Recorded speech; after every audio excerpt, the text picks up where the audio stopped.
Things you didn't know about cabin crew, part 1, let's go! Have you ever heard of the game Airport Roulette, where you pretty much just pack your bags, go to the airport, and get on the next flight to anywhere? We have a shift called Airport Standby, where we will pack our bags, both winter and summer clothes, head to the airport lounge, and wait. This shift can result in one of 3 ways. Nobody calls in sick, so I just take my bags and go back home. Get called in for a turnaround flight, where I just leave my bags at the airport, go for my shift, go there, and come back. Or get called in for a layover flight, where I might end up suntanning on the beaches of Mauritius, or freeze while touring Japan. Pretty cool, right? Things you didn't know about cabin crew, part 2, let's go! Did you know we get paid in multiple ways? All airlines are different, but this is how I got paid. 1, we receive a base salary, so regardless of if we fly or not, we still get paid. 2, we get paid for our flight time. We also get paid an hourly wage based on this bad boy. The moment the wheel chocks come off and come back on is how we calculate our flight time. And number 3, my favorite, allowance. During our layover flights, not only do we get to stay in 4 or 5-star hotels, we get money. We get anywhere from $30 to $100 a night, cash. It's supposed to be for food, but I spend it all on booze and going out. Things you didn't know about cabin crew, part 3, let's go. Can you guess what this is? Let's zoom out. Varicose and spider veins are very common for cabin crew because we're on our feet most of the time. It's highly recommended that crew wear these nasty looking compression stockings to prevent this from happening. If you don't want to wear the stockings, that's fine, because there's a procedure out there that can reverse this.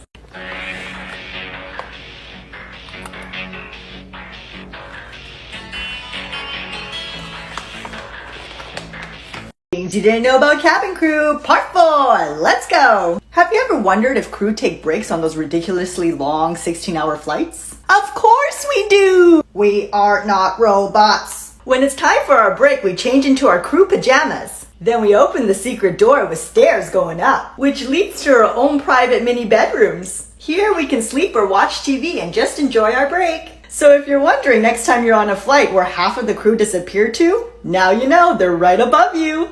Things you didn't know about cabin crew, part 5, let's go! Did you know that many new hires quit during training because it's just that difficult? After you are hired, you will attend an aviation training college where you'll spend 5 to 8 weeks training to be cabin crew. Learning about the service is the easy part. You will learn how to deal with medical emergencies and use simulations to handle pretty much any emergency. I'll give you an example of my least favorite time during training. You see this thing? We practice emergency landings on water. So yeah, in our clothes, we go down the slide into freezing waters and we try to survive together. We also go to makeup school, men included. No, you can't use this, it's the wrong shade of red. Things you didn't know about cabin crew, part 6, let's go! Did you ever hear people say, don't be cabin crew, it's so bad for your health? Well, you know what? It is. Sleep is a luxury, because seriously, you don't even know what day it is, or what time it is, or what time zone you're in. And the air is so dry that all your skin start flaking. I already told you guys about the spider veins. I've also never gotten so many nosebleeds in my life. But the worst one of all is being exposed to cosmic radiation. We get exposed to more radiation than nuclear plant workers. So cosmic radiation actually gets sucked in through the North Pole, which is why Emirates limits us to fly this way only twice per month. Things you didn't know about cabin crew, part 7, let's go! Did you know that for some of the major airlines, if they require you to relocate, they pay for everything? For instance, for Emirates, all crew members must live in Dubai. They pay for your airfare, and guess what? Your new home is for free. Some of these buildings are actually crew living quarters. Your new place will be approximately 1,000 square feet. You'll have 1 or 2 roommates, and it'll come fully furnished. And yes, most of the buildings come with a pool. This was my bedroom with its own private bathroom. What? Rent is how much in Vancouver? Things you didn't know about cabin crew, part 8, let's go! Did you know that people are saying that it's easier to get into Harvard than it is to become cabin crew? For example, Emirates Airlines gets about 15,000 applicants a month. This is what I went through to get hired. First, I submitted my application online. Then I attended an open interview day where they checked my height and my reach. Then I was questioned for about 5 minutes, and if they like you, they invite you for a group interview. During the group interview, you get put into smaller groups and you solve problems together. If they do not like your teamwork skills, you're out. And then you need to pass a personality test and an English test. And then it's the final interview. What do you mean you're not accepting me? I was cabin crew? Things you didn't know about cabin crew, part... I've mentioned before that one of the ways that we get paid is through allowance. When we check into our hotel, we receive an envelope. And in the envelope, you'll find cash in the local currency. How much cash, you ask? Well, that depends on our destination. The allowance is meant for your food, so if you're staying in an all-inclusive resort, you get nothing. For everywhere else, they'll calculate what's a reasonable amount to spend on your meals, and that's how much you will get. Most I ever received when I was on layover in Toronto, Canada for 3 days was $300. Things you didn't know about cabin crew, part 10, let's go! Everyone always thinks that you need to speak multiple languages in order to become cabin crew. It's definitely an asset to know multiple languages, but it's not always required. Most airlines do require you to be fluent in English. All you need to do is check the airline's career page and check their qualifications. For Emirates Airlines, you just need to speak English. Truth time. So when I first applied to be cabin crew, I lied on my resume saying that I was fluent in Korean because I thought you needed 2 languages. And of course, I'm not fluent in Korean. And then I was stressing out because sometimes they do test you, but lucky for me, they didn't test me. So yeah, moral of the story is don't lie. Things you didn't know about cabin crew, part 11, let's go! For Emirates, our shift actually starts 2 hours before the flight. This is because of the pre-flight briefing and security checks. During the briefing, we get to meet our crew for the first time, as well as discuss any important flight information. We also get tested on our emergency knowledge. They go around the table and ask all of us a question. If you get it wrong, it's up to the purser to give you another question. And if you keep getting it wrong, you're off the flight and it's back to training college for you. What is the minimum pressure level for the oxygen tank? 1500 PSI! Correct. Thank God.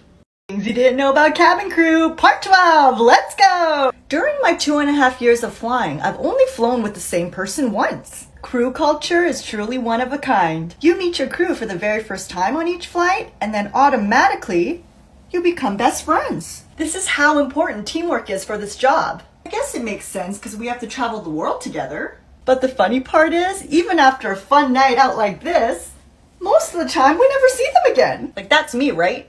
Like, I don't remember any of these people. I don't remember. So by any chance, if any of you guys were in the photos, hit me up!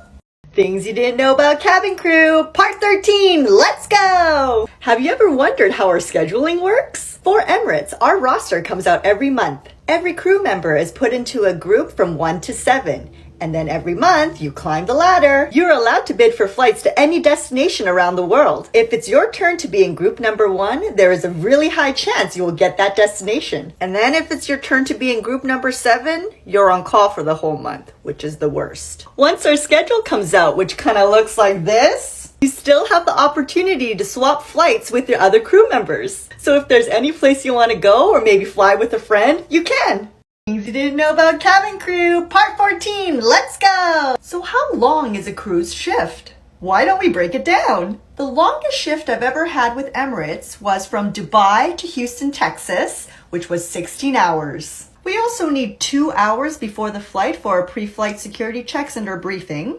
And then upon landing, we have to let the passengers leave first, then we go through customs, then we get our bags, and then we make it to the hotel, which is another, let's say 2 hours. So in total, it's about 20 hours. Do you still think you can be cabin crew? Things you didn't know about cabin crew, part 15, let's go! At the beginning of every flight, have you ever heard this on the PA? Cabin crew, please prepare doors for departure and cross-check. What we're doing is arming and disarming the inflatable slides. So like, why is that even important? Well, if there's an emergency landing and the slide's not activated, how are you going to get out? And if it's not an emergency and the slide is activated, this happens.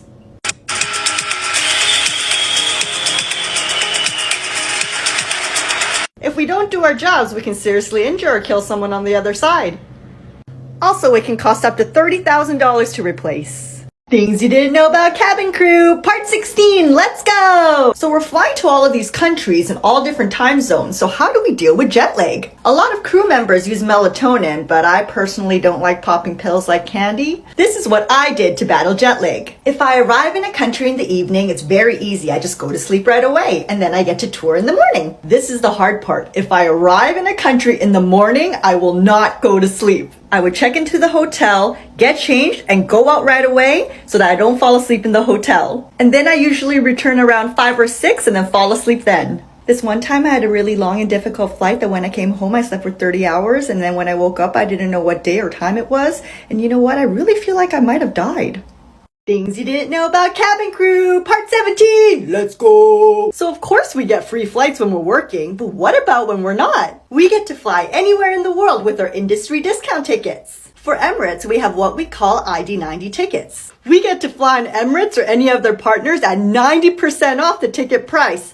Unlimited. But there's a catch. These are standby tickets, so if the flight is full, you're not getting on. If you want a guaranteed seat, you can also do that by purchasing an ID50 ticket, which gives you 50% off. Oh yeah, and Emirates gives you 1 free ticket a year to fly home for free. Things you didn't know about cabin crew, part 18, let's go! Do we get any airport perks while we're working? Of course we do! The thing I hate most about airports are these awful long lines. When we're working, we go straight to the front of the line for all the security checks. We get to bypass the customs line. And the valet has our luggage waiting for us. And we go outside where a shuttle like this will be waiting for us to take us to our hotel. Now that's VIP service. I'm so cool.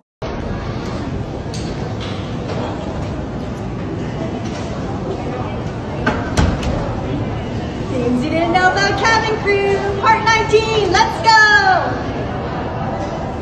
Nobody cares. Many people have asked me if you're able to date or be married while being cabin crew. Of course you can! Just like in any relationship, you need to find somebody that accepts your crazy lifestyle. I mean, going on dates to exotic places together is not too shabby. You know there's a lot of things you don't know about cabin crew?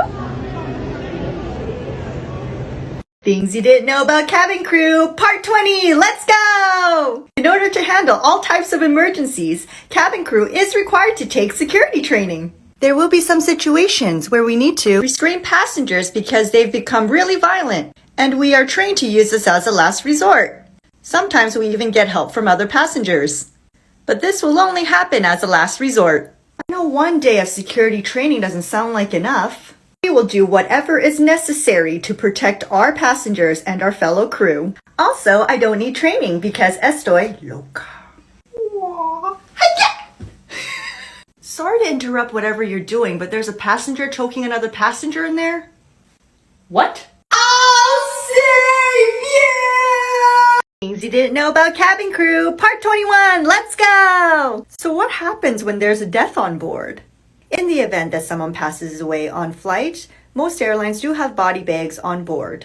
We would most likely move the body to an empty row or another class, but if it's a full flight, possibly remain in their seat or in the galley. Also, cabin crew cannot legally declare death on board. This is only done after landing by local authorities.